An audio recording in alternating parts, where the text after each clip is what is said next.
Isihloko sesibili mhlambe ngiqale futhi ngibingelele kubabukeli baleli khasi. Igama uSandile waNtombela enhlanhleni ezweni laseMaritzburg. Ke inhlanhleni umuzi kaShembe ubaba mkhulu kodwa njengamanje owangamelwe inkosi yamaNazaretha emzini wasebuhleni ogama layo uNyazi lwezulu. Sonke nje kuleli zwe lakithi nesikhonza phakathi kwawo lowo muzi singabantwana benkosi uNyazi lwezulu.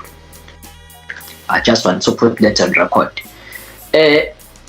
Isihloko sesibili sithi umlando wenkosi UThingo lenkosazana.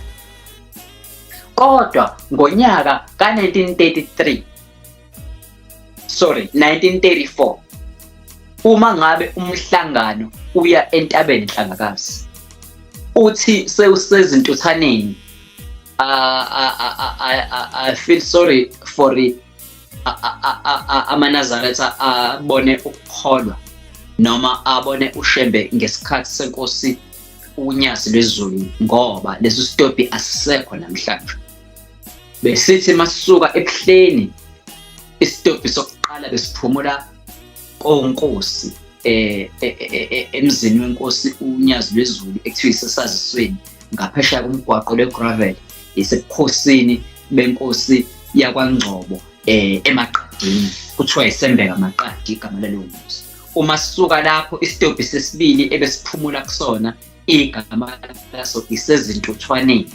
Kuleso sitobhi besiyaye sifike sishaye khona omkhulu umgidi kuze kuphume ngisho isibusiso salowo mgidi, ibese-ke inkosi yamaNazaretha ikhipha iy'mbenge size sizonikela sicela amandla endlela yomhlangano noma lohambo lomhlangano. Asisekho-ke leso sitobhi, sesivaliwe. Ngicathi kune-warehouse njengamanje evulwayo khona. Usuke suzodlula ngakuleli ibhodi elikhomba isikole uDabeka High School. Ngala ngezansi kuney'tolo ey'mbili, angizazi zakubani lezo y'tolo kodwa kuzona ezakwamngadi, ngoba ezakwamngadi lezi basuke usuqhubekela laphaya la senza khona inkatha sesiqala indwedwe-ke lapho. Indaba ithi-ke wathi umhlangano mawulapho ubaba mkhulu wasithi sasenze icala, sasikhohlwe ukubikela umnikazi wesonto noma ukuyocela kumnikazi wesonto ukuthi sasicela umhlangano ukuthatha suyise entabeni yakhe eyingcwele. Kuthiwa-ke wabe esesisuka ubaba mkhulu eseshiya umhlangano uphumule ey'ntuthaneni waphindela ekuphakameni. Lapho inkosi UThingo lenkosazana yayiney'nyanga eziwu-9 izelwe, futhi nale ka-9 yayingakagcwali ngoba usuku ezalwe ngalo umhla ka-27 April 1933 wawungakashayi-ke umhla ka-27 January ngenkathi umhlangano uphuma ekuphakameni. Futhi yayisela wayena 8 months mhlambe namaviki amathathu or 2.